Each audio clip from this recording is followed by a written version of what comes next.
teeth, right? Like you Yeah, have to shower daily. but that's the fundamentals of everyday care. It's like but wash your hair, wash your ass, you would- brush your teeth. You would think that you wouldn't have to say that, but there are people, and it's weirder when it's women to me, but there are people that don't do that, and I'm not into it. Like, Yeah, but like I was saying, like we were talking earlier, I have a friend who only dates white men. And I think that's so weird. Like, you know, no, I'm right there with you. Like, if I was not married, if somebody said, "Hey," you would never date a white man, right? Maybe. I don't know. I don't know. You don't like to limit yourself. Being right? with a woman this long, I'd open it up to white man. Then it's just hanging out with your buddies. Yeah. You gotta get over the taste of dick every once in a while. Yeah, I get it. But no, if anything, if I was not married and somebody said, "Hey, I have a girlfriend I'd like you to meet," right? She's black. I hope that's not a problem. Why the fuck would that be a problem? Yeah. If she's cute and we get along, let's fucking talk. Yeah. The requirements are the same across the board. Like your skin color, your social and socioeconomic background does not mean dick to me. Right. You know, like I'm just looking for somebody that, you know, I just want to be myself around somebody. Absolutely. You know? I don't care what color you are. So that's just a weird thing. Or like, you know, you have to be like 5'9" or over because I'm like, who gives a shit how tall somebody is? Exactly. You know? No, if anything, when I met my wife, her biological father was not in the picture. Biological mother, she hadn't talked to in a while, so I didn't have to meet any parents. So if I could do that again, that'd be great. That was real nice for like streamlining the whole dating and marriage. Yeah, like we could bypass all that. That'd be great. But if hopefully you just don't have to do that again. Hopefully I don't have to date again. I kind of stand with the idea that if things went south with me and my wife, like I've told her this to her face, I've said it numerous times, I'm not marrying again. Like this is just like I've been with my wife off and on since I was 19 years old. I was gonna say like what 12 years or something. Yeah, it'd be just about 12 years now. That's a long time, man. Yeah, and that's been off and on for the last 12 years. Right. More on than off, I hope. Right. You know? It's been rough at times. We've had our ups and downs, sure, but that's any relationship. Right. But you know, it's been a majority of my adult life. I don't know anything else as far as being an adult, right? Being by myself. So I told her, and I've said it 1,000 times, I'm not doing the marriage thing again. But that's not to say that if we were both single, that I wouldn't try and like go out and date again, or because sex is still an option for anybody and everybody. It's important, right? You know, I wouldn't be so dumb to think that my wife and I getting divorced, she'd go, all right, well, I'm not having sex with anybody else. Yeah, like, no. Go be with whoever. Like if it makes you happy, right? Go be happy. And that's like, you know, that's the kind of weird hard thing is there. You know that there's that like buffer period while you're still getting used. Like, you know, with my ex-girlfriend, you know, I wasn't really that torn up about it. We hadn't dated that long, you know. It didn't work out for whatever reason. But I know who she is. She doesn't like being single. She's like a serial dater, right? Like if she's not with somebody, she's dating. And so I know that, you know, there's a chance that she's had sex with somebody else since we've broken up. And that's weird to think about, but like I wouldn't want her not to if that's what she wants to do. But at the same time, as an adult, you have to understand that that's going to be a possibility, and that's your cross to bear in the idea of getting over it. Right, and you know, like the way I got over it is I just don't think about it. I think, well, like, yeah, I'm going on a date on Thursday, right? Yeah. And I don't think we'll have sex. Actually, I know, like, you know, the specifics are not important. I know that we're not going to have sex on Thursday, but there's probably... But you shouldn't expect it. either. I wouldn't. But sometimes people have sex on the first date. I mean, I have no issues with it. It depends on the situation. My point is that she has to know that as an adult that I'm gonna have sex again too, and it's just that weird time when it's still fresh that it kind of sucks thinking about. But I wouldn't want her to not have sex with somebody else. You know, I mean, that's such a silly thing to think about. That your dick is the only good one. You know, it's a very good dick, ladies. Right? No, I agree. The idea that, especially in my case, being with somebody as long as I have, the idea that we'd no longer be living together, we'd no longer be a thing, and the idea that there's a chance I may see her and a new beau out of the bar, and they're like, all right, we're gonna take off, and they're playing grab ass on the way out the door. It's I know what they're gonna go do. Getting that idea out of your head, that's not your place anymore. You don't get to worry about that. You don't get to friggin' stake a claim anymore. Right. You have to get over that.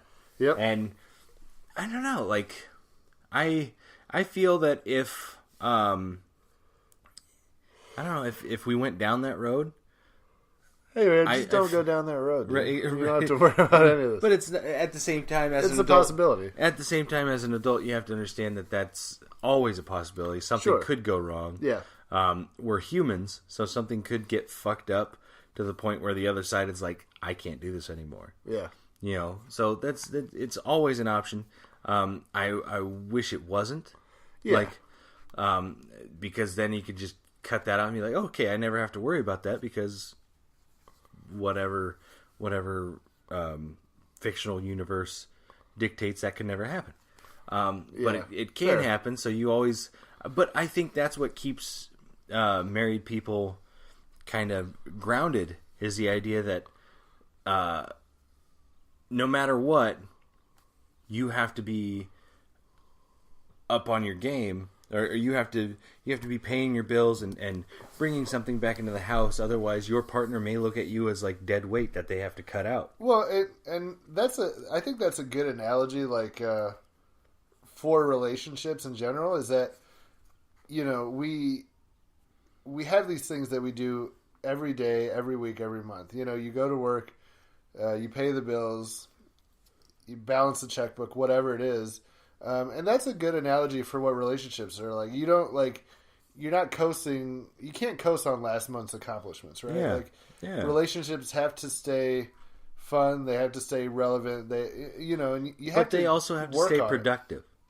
Sure, right, and so all those things matter. I mean, you don't just routines are fine in some senses, but you gotta stay working on relationships just the same way you stay working on keeping your bills caught up, Yeah, and that's why a lot of relationships do kind of fall to the wayside is because one side wants kids, the other side doesn't. One side wants marriage, the other side doesn't. Right.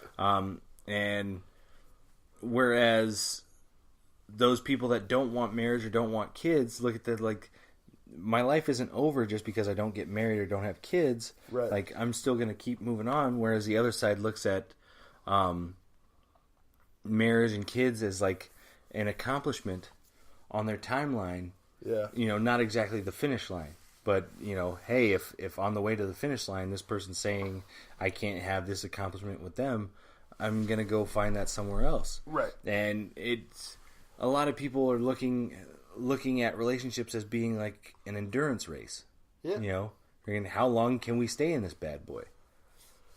And ultimately, that's what I want too. Is an endurance race. I'd like for me and my wife to be, at our kids' graduations, cheering them on, watching them get their diplomas and that kind of thing. Right. And sitting with our grandkids and that kind of shit. Yeah. But at the same time, I understand that if I drop the ball anywhere or she drops the ball anywhere, there's always the possibility that I or her make the call hey, I can't. Yeah. I have to be in this with somebody that I think is going to have my back or be able to keep this shit under control, and you're not it. Yeah. And then there's a possibility that we're standing at our kids' graduations with different partners or not together or what have you. Why do our podcasts keep going a negative route? No, I don't think that's negative. It goes into a mopey route. You think so? I don't like moping. Well, I don't know. I don't think it's mopey. I think we I don't know. I just think it's honest about it. It's like God, I can't think of the name of the show, but it was like what's the show with Eddie Haskell and Beaver Cleaver? Yeah.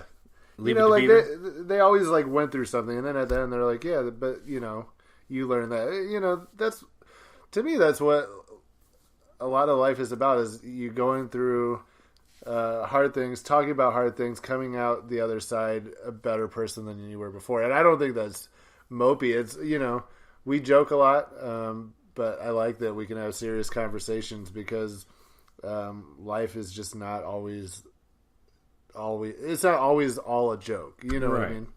It's not always sunshine and rainbows. And like a lot of comedy is born out of sad, depressing shit, and we just put a funny spin on it. But I don't think, being honest about what it takes to have a healthy relationship is a bad thing.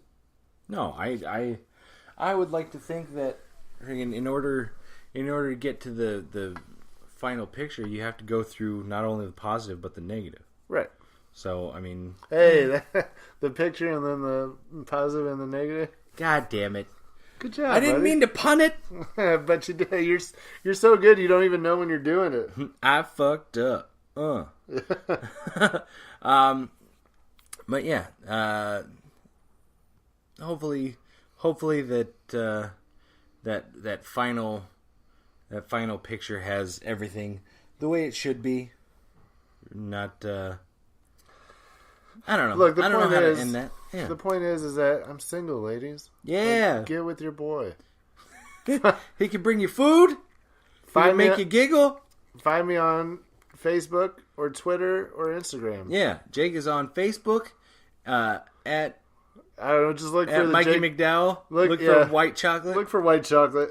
And then on it's still my favorite shit. He's on Instagram at Jake Your Booty 2. He's on Twitter at the same at Jake Your Booty 2. You can find me on Twitter. Don't try and hit me up or DM me. I don't want none of that shit coming in and trying to break my home up. Don't do it. I'm on Twitter at Boris the Idiot. That's Boris the ID10T. We talked about that a little bit earlier. Not trying to ride Chris Hardwick's coattails, but if he hears this, I love your stuff, man. We are also on Twitter as the podcast at Twitter, or at Taco Tuesday Pod on Twitter, not at Twitter. That'd be silly. We are on Twitter also with our sister podcast. That's the Therapy is a Joke podcast. We are on Twitter at therapy_is. Check us out there. I am also on Instagram at Boris the Idiot. No ID10T, just Boris the Idiot. All one word. We are also on Facebook at Taco Tuesday Pod, or at Therapy is, or at Therapy_is if you like. If you enjoyed this podcast and want to hear more stuff like it, please go check out questendnetwork.com. They've got a bunch of great stuff over there. If you like radio dramas, go check out their podcast, the Shadow Vein podcast. I think you'll really enjoy that. The Slasher Sanitarium, they review horror movies over there. I believe the host name is Troy. Go check him out. Really good stuff. They've got some wrestling podcasts over there also. They've got the Rundown, Raw Attitude podcast. They've got the New Blood Rising podcast. And then they've also got some anime podcasts with Tuning Japanese, as well as the Reanimator podcast. They also have the Pwn Stars, where they go over video games and the controversies and the latest news. Go check that out. we're on there also. You can go